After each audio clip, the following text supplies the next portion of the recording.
Hello, humans! Yeah, the Snow White movie is not good. But let's make something very clear, even though this shouldn't need to be said. Rachel Zegler is not the reason this movie is bad. She's the only reason I was planning to see this movie. Well, that and the fact that I'm trying to appeal to the algorithm so I can do this as a full-time job, but that's beside the point. But this girl has been the target of a hate campaign that I wouldn't wish on even the most insufferable of Karens. So yeah, this movie is bad, but Rachel Zegler is not why it's bad. Is that clear? Anyway, it's no surprise that this movie isn't good, given that the live-action remakes haven't been good, with the only exceptions being Christopher Robin, the 2016 Jungle Book, 101 Dalmatians, Cinderella, and my personal favorite, The Little Mermaid. But this film has just been anticipated for a long time to be a disaster. And it's a shame because of how the original movie is such an important film, since it was the first Disney film ever, and Walt Disney's passion project to prove that animation could be taken seriously. So it does feel like an insult to Walt's work to remake this movie into live action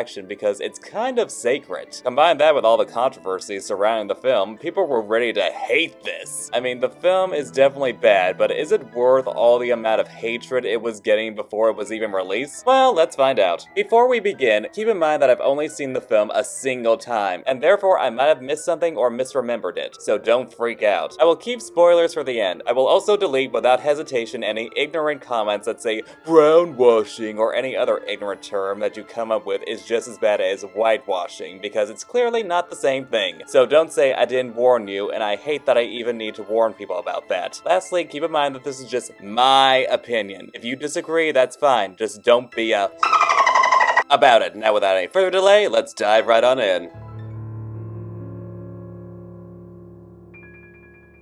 As many of you know, this isn't a traditional retelling of Snow White, but rather a very revisionist and girl boss take on it to come off as more progressive, but it really doesn't work. The parts that stray from the source material just drag and don't feel organic. I found myself either being bored or cringing during the additional scenes. Now, I know that it's an issue with a lot of live-action remakes that they don't change enough to justify its existence. However, just because you make changes doesn't mean that they work. That's the thing about art. You're always gonna risk that what you're gonna do won't work, and the changes in this film don't work or add anything. It's not as insane as the changes made in the live-action remake of Mulan, but they're still not good. The girl boss storyline feels underdeveloped as well as shoehorned in. Plus, it's nothing new when you consider back in the early 2010s, we had gotten Once Upon a Time, Mirror Mirror, and Snow White and the Huntsman, which all had Snow White swinging around the sword and wanting to save her kingdom. It worked in Once Upon a Time and Mirror Mirror because it was organic to the characters and was much more developed. It doesn't work here. And before anyone asks me what my opinion is on Snow White and the Huntsman, I haven't seen it in years, so I don't really remember much of it. But I am going to recommend this video by Better with Bob, who is an amazing YouTuber and a fellow autistic. And this video is amazing and actually makes me want to rewatch Snow White and the Huntsman sometime, so go check out his content and support him because he is awesome. Anyway, the writing also had a habit of just skipping certain important moments, which made it feel a lot more sloppy. Like, shouldn't there have been a scene where the evil queen was making Snow White think that she had a change of heart and gave her a new dress so she could go pick apples for pies? The transition was just clunky. Plus, the way the king was able to just move on so quickly from his wife because the evil queen was just so beautiful. If they had Snow White's mother die from childbirth like in the original story, it would make much more sense because years would have passed and he would feel like his daughter needed a mother. Plus, her transition to just going full-on evil before she had even killed the king was just weird. It's also stupid that the movie states that the magic mirror can only answer who's the fairest one of all and no other questions. That's an oddly specific mirror to the point where it's ridiculous. Not to mention when the evil queen orders for Jonathan's clothes to be taken from him and to be tied up so he'd freeze to death. He's tied up, but he still had his clothes on. I wasn't expecting him to be full-on naked, but they could have at least had him just be in his undergarments or just not save for his clothes to be removed in the first place. Instead of the huntsman killing an animal and passing that off as Snow White's heart and putting it in the box, he just put a regular apple in there. Did he really think the evil queen wouldn't check to see if it was a heart? What an idiot. Oh, did I mention that the dwarves now have magic and they use it only once during the heigh-ho scene and is never brought up again? So yeah, a lot of stuff in this movie doesn't make sense and is pretty convoluted. The romance between Snow White and Jonathan is also very half-baked, which isn't helped by the lack of chemistry between the actors and the fact that Andrew Burnap is clearly 10 years older than Rachel Zegler and is actually closer to Gal Gadot's age. All their relationship has is just them snarking at each other, him being selfish, her preaching, and then suddenly they're in love. I don't think so. I don't buy this relationship at all. They should have just kept him as a prince instead of a thief and have them be childhood friends, which eventually turn into love, and would make their true love's kiss at the end feel earned and genuine. Instead of a girl boss storyline, they should have just developed the relationship, like Cinderella and The Little Mermaid, hence why those are the two best live-action remakes. Speaking of underdeveloped relationships, Snow White's relationship with the Seven Dwarfs is pretty much non-existent apart from Dopey, which was a sweet little friendship. They feel more like acquaintances that are forced together rather than people that formed a strong friendship, which makes them being devastated over her sleeping death not nearly as impactful because of how her friendship with the dwarves isn't really fleshed out, which is a pretty big deal. I'm all for updating stories, but this movie just failed to update it, and any potential was squandered because when the film didn't drag with the additions, it rushed through the parts from the original movie. The haunted forest scene was one of the best scenes in the original movie, and it was good in this movie, but it felt way too short. Plus, they need to include With a Smile and a Song, because it was just a sweet and wholesome moment after so much darkness, as well as showing Snow White making friends with the animals that are skeptical of her, and that caused the animals to end up helping her. But instead, she just ends up befriending them very easily, and they take her to the dwarf's cottage in just a few seconds, where she just makes herself at home. The writing in this movie was just bad, but not so bad that I could laugh about it. I will say that I don't mind that they changed the reason for why Snow White was given her name. I mean, being named for your skin color is ridiculous, and you could argue that she was named for her purity, but being named because she braved a harsh winter storm is nice, though it's more told to us than shown like most of the intro. I know they did this because of how Rachel Zegler isn't as pale as the original character, which I'm fine with. I mean, Happily Ever After, a fairy tale for every child, had a Native American Snow White, and she was named White Snow because she was born on a day it snowed. So this was a change I was fine with, but the other changes in the film fell very flat.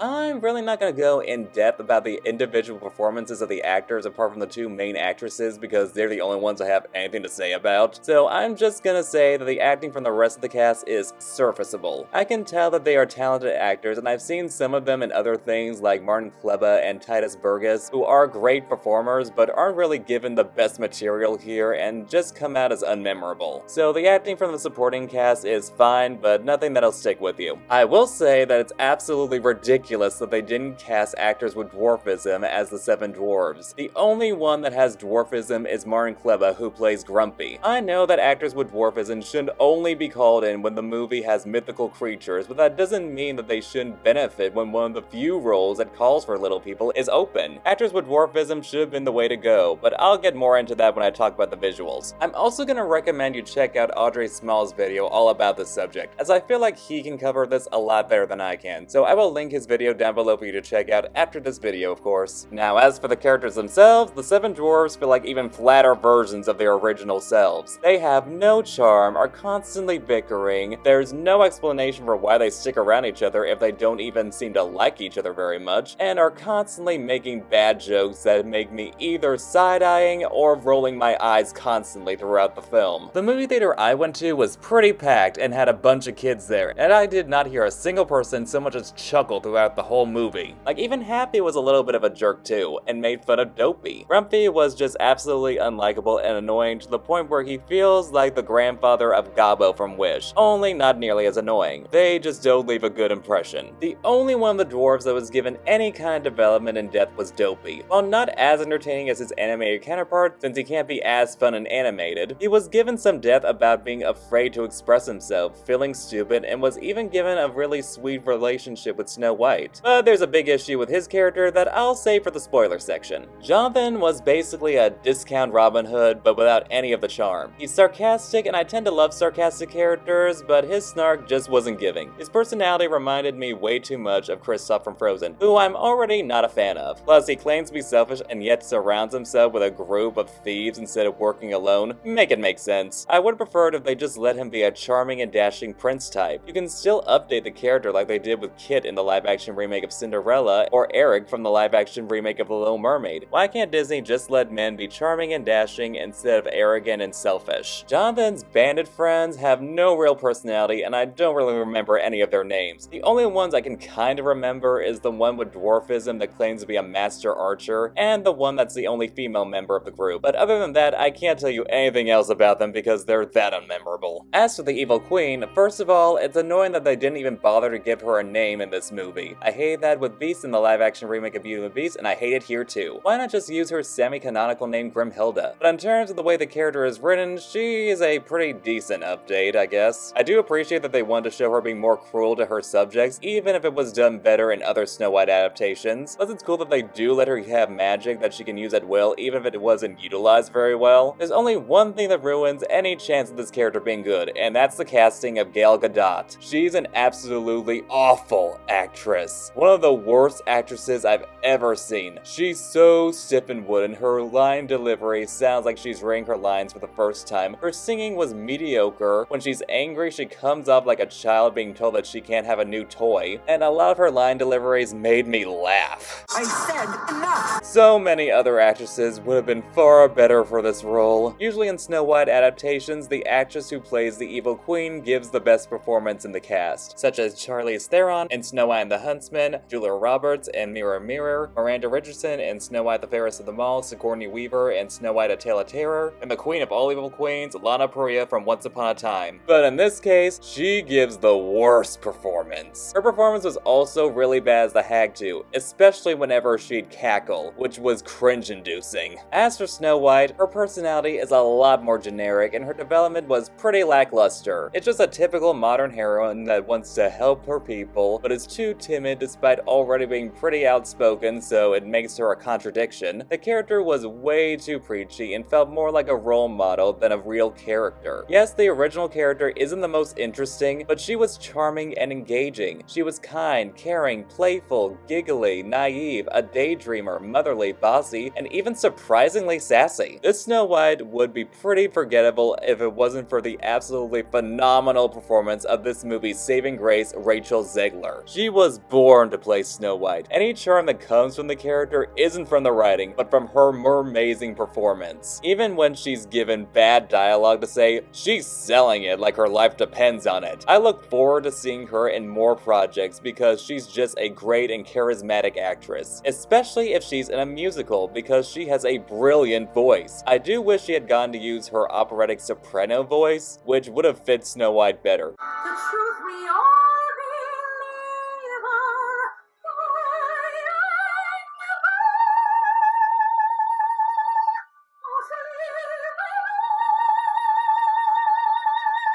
But she was just incredible. Without her, the character would have been an absolute dud. It's a shame this turned out so bad because Rachel is perfectly cast and deserved a better movie.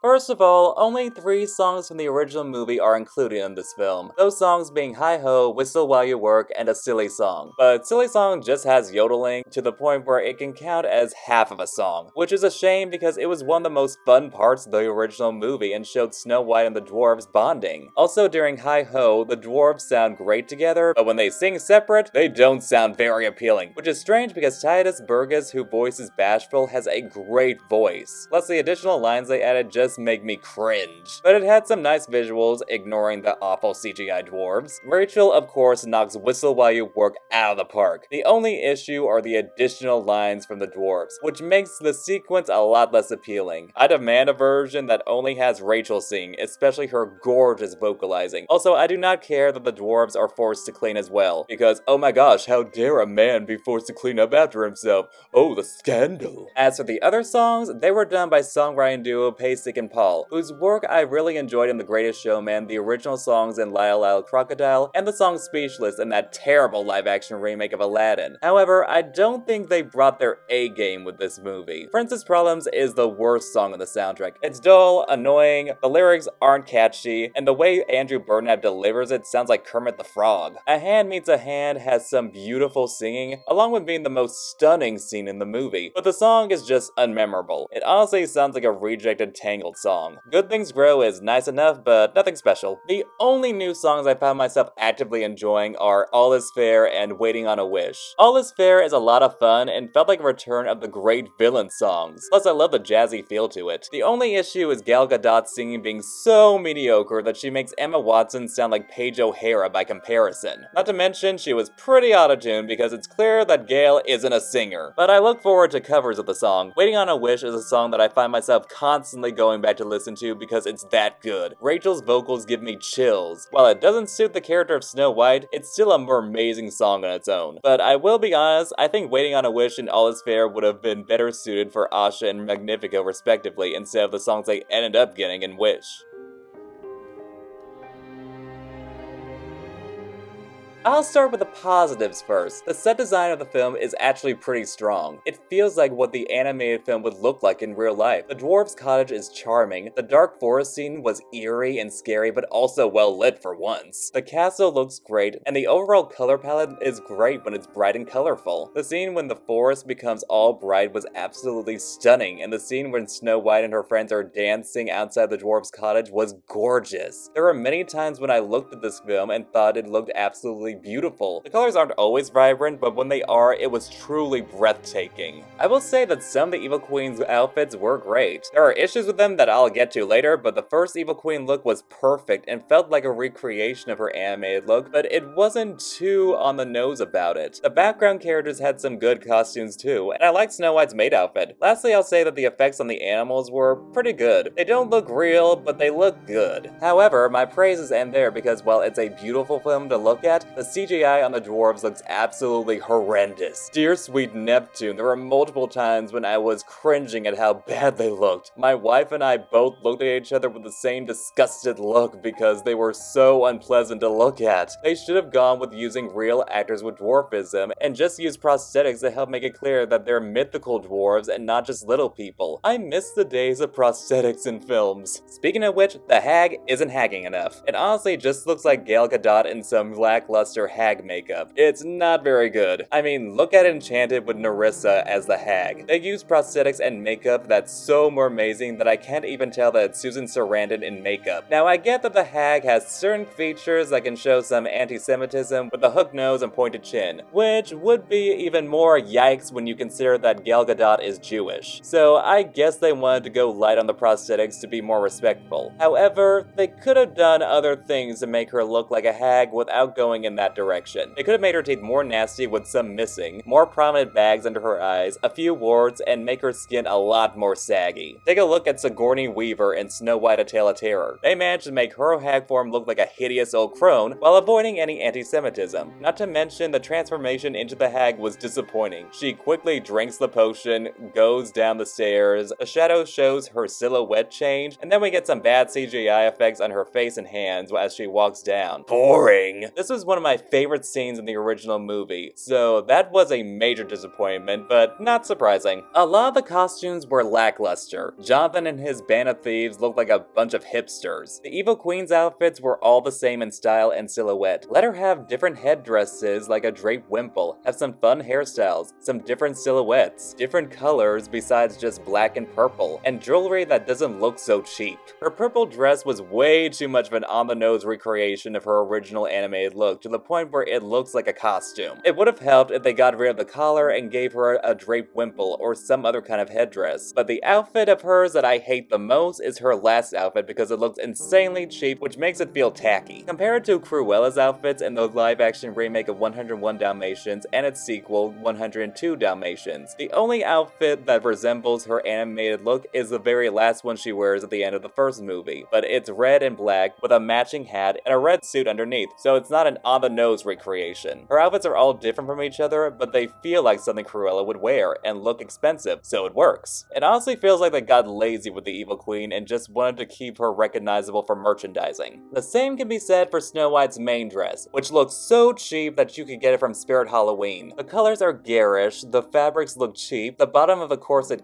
cuts her off when it should be in a V shape, the collar is too stiff looking, and I absolutely hate that tacky shade of yellow in the skirt. They should have realized realize that Snow White's color palette isn't as easy to play around with as the other Disney princesses and done something different. I personally would have gone with an all-red look, with maybe some white accents, not only for it to go with her red lips and the apple, but also because the color would look more amazing on Rachel Zegler. As for the hair and the styling, the bob looks terrible. It looks like Lord Farquaad, as everyone else has said. They should have gone with the 1930s curls that inspired the look of the original animated Snow White to begin with, while also letting Rachel keep her side part, which looks better on her. Tartarus, Rachel put more effort into her look than the actual film stylist. The hair also needed to be jet black, she needed a proper red lip, and some rosy cheeks. I don't want anyone putting the blame on Rachel Zegler, because there were multiple times where she's looked like a real-life princess. But because they wanted to keep the character too recognizable, her look suffered and they did her dirty. And trust me, I know what a real-life princess looks like. After all, I'm married to a woman that looks like a real-life princess. Sandy Powell was the costume designer of the film, and she's one of my favorite designers, especially for her work on the Cinderella remake. But I recall her once saying in an interview that the costume designer doesn't always have that much freedom, and it's what the director or the executives want that influences the product, as well as the budget the costume department is given. So I'm not blaming her for this, because it's clear there was executive meddling. I also would have liked if the film was filmed in a way similar to The Wizard of Oz, since it came out only 2 years after Snow White and the Seven Dwarfs. So that would have been a great way to pay homage to the animated film by trying to make it like a film from around that time. Technicolor, film camera, and all. I know that the duller color palette at the kingdom is supposed to show that the kingdom is oppressed by the evil queen, but Mirror Mirror managed to show an oppressed kingdom while also not looking dull. Can we start doing something more interesting to show oppression instead of just a flat color palette?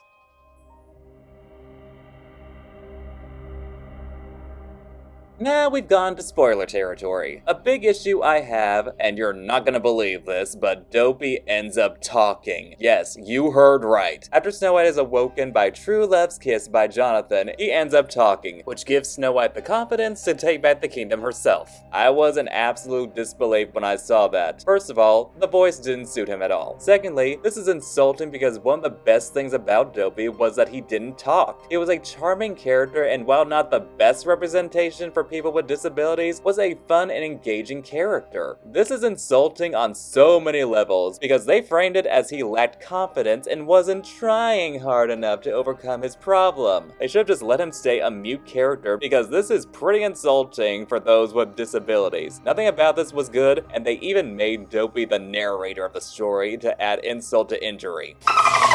Okay, I'm good. Now the other spoiler I want to talk about, in the end when the evil queen asks for the final time who's the fairest of them all, the mirror says it's Snow White because she has a kind heart and therefore has fairness from within that overshadows her. That doesn't make any sense. If that's how that worked, why would the mirror have ever told the evil queen that she was the fairest? She clearly was asking who the most beautiful woman was and should have just left it at that. You can't just change the meaning of fairest because you want to seem less superficial. Women are allowed to have petty rivalries. This is a story about a vain and superficial woman that only cares about herself and being the most beautiful woman in the world and will destroy anyone who gets in her way. You can't change that at the very last minute just to come off as more enlightened because it makes no sense at all. They also imply that her magic was tied to the mirror, but that wasn't set up well. So when she breaks it, she dies and is sucked into the mirror.